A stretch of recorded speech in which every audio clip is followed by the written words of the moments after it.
क्या है, हमेशा कोई ना कोई किसी का नाम लाते हैं, लेकिन आपको भी सोचना चाहिए, आपको भी देखना चाहिए। अभी तो खाली मोदी साहब का नाम है। राहुल जी की और मोदी साहब की आप तुलना ही नहीं कर सकते। विकास पुरुष आज देश में कौन है तो मोदी साहब है। 10 साल में मोदी साहब के खिलाफ एक भी किसी ने आरोप नहीं किया। इतनी उनके काम में ट्रांसपेरेंसी है। राष्ट्रीय स्तर पे जब नेतृत्व की बात आती है तो एनडीए के पास, आपके गठबंधन के पास प्रधानमंत्री मोदी का चेहरा तो है। विपक्षी गठबंधन का चेहरा नहीं है, इसको लेकर उनकी आलोचना भी होती है और लोग अपने अपने तरीके से नाम भी छोड़ते हैं। अलग अलग पार्टियां हैं, अलग अलग नेता हैं। कोई स्टालिन को नेता बताता है, कोई किसी को नेता बताता है, कोई राहुल गांधी को नेता बताता है। राहुल गांधी विरुद्ध नरेंद्र मोदी अभी तक ये एक स्पष्ट चित्र जो सबसे ज़्यादा दिख रहा है वो है। लेकिन महाराष्ट्र के नेता कहते हैं कि उद्धव ठाकरे प्रधानमंत्री पद के दावेदार रहे हैं और शरद पवार जी की मदद से प्रधानमंत्री बन सकते हैं। तो इस तरह के दावों पे क्या कहेंगे? क्या है, हमेशा कोई ना कोई किसी का नाम लाते हैं, लेकिन आपको भी सोचना चाहिए, आपको भी देखना चाहिए। अभी तो खाली मोदी साहब का नाम है। 65% से ज़्यादा लोग भारत देश के मोदी साहब भी प्राइम मिनिस्टर बनना चाहते हैं, ऐसा बोलते हैं, ऐसा उनका कहना है। और दूसरे साइड पे आप देखो, आप बोल रहा, आपने जो सवाल पूछा वो सही है। साउथ में गए तो तमिलनाडु वाले स्टालिन को बताते हैं, वहाँ वेस्ट बंगाल में गए तो ममता को बताते हैं।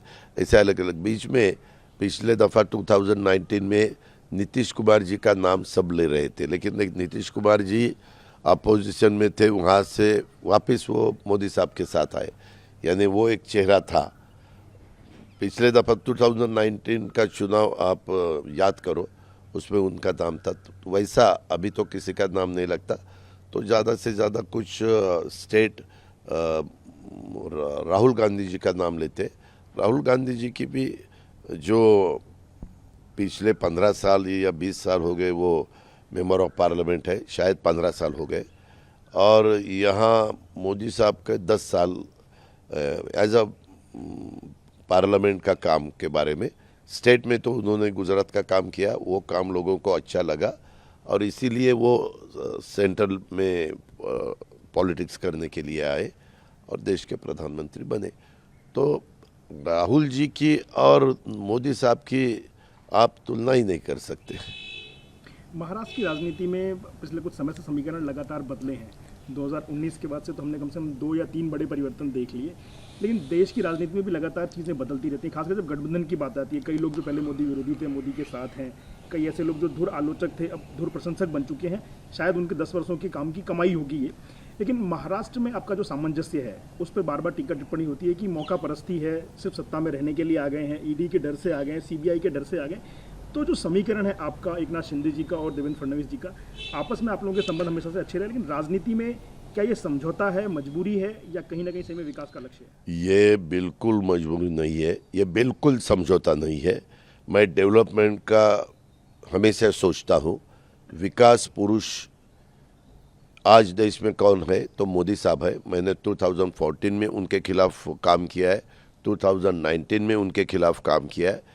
लेकिन जब 2019 में लोगों ने उनको भारी बहुमत से जिताया, तब हमने देखा कि आज आप सोचो, as a common man, as a Indian man, तो आपको पता चलेगा कि 10 साल में जो काम हुआ है, मोदी साहब ने खुद कहा है कि 10 साल डॉक्टर मनमोहन सिंह जी के ज़माने में जितना काम हुआ उतना काम हमने 1 साल में किया। रोड्स के नेशनल हाईवेज हो या रेलवे लाइन हो या वो ये एयरपोर्ट के डेवलपमेंट हो या पोर्ट की डेवलपमेंट हो, जो भी डेवलपमेंट जीडीपी अच्छा होने के लिए करना जरूरी रहता है, वो सब उन्होंने किया। और वो करते वक्त जो गरीब लोग हैं उनको भी ऊपर लाने के लिए उन्होंने काम किया, ये हम सब देख रहे हैं। लेकिन अभी देखो, मेरा तो एक कहना है, मैंने कल भी मुझे स्पीच देने का मौका मिला, तब मैंने बताया, पूरे देश में बहुत से पंडित जवाहरलाल नेहरू जी से तब वहाँ से मोदी साहब तक जितने भी प्राइम मिनिस्टर बने, अलग अलग प्राइम मिनिस्टर के बारे में एलिगेशन हुए।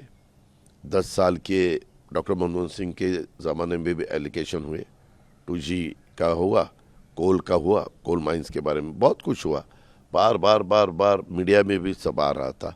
उससे पहले राजीव गांधी के खिलाफ भी बोफोर्स का आरोप हुआ, उसके लिए तो उनको उसकी कीमत चुकानी पड़ी, वो रूलिंग उनको सत्ता छोड़नी पड़ी।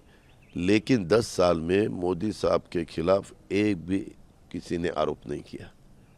इतनी उनके काम में ट्रांसपेरेंसी है। वो बोलते हैं मैं देश के लिए काम कर रहा हूँ, मेरा दूसरा कोई ध्यान नहीं रहता, खाली देश का विकास हो, देश आगे जाए, पूरे वर्ल्ड में एक महासत्ता अपना देश बने और उसमें यंग जनरेशन को हम ज़्यादा से ज़्यादा मौका दें, उनको आगे आने के लिए इनोवेशन का हो या इंक्यूबेशन का हो या अलग अलग बहुत कुछ है, वो करने का उनका इरादा है और उन्होंने 10 साल में बहुत कुछ करके दिखाया है। आज मोदी साहब के सिवाय एक भी ऐसा लीडर अपने को दिखाई नहीं देता कि 135 से 140 करोड़ तक लोगों को वो एक ठीक तरह से रास्ता दिखाएंगे और देश आगे लेके जाएंगे, ऐसा नहीं दिखाई देता।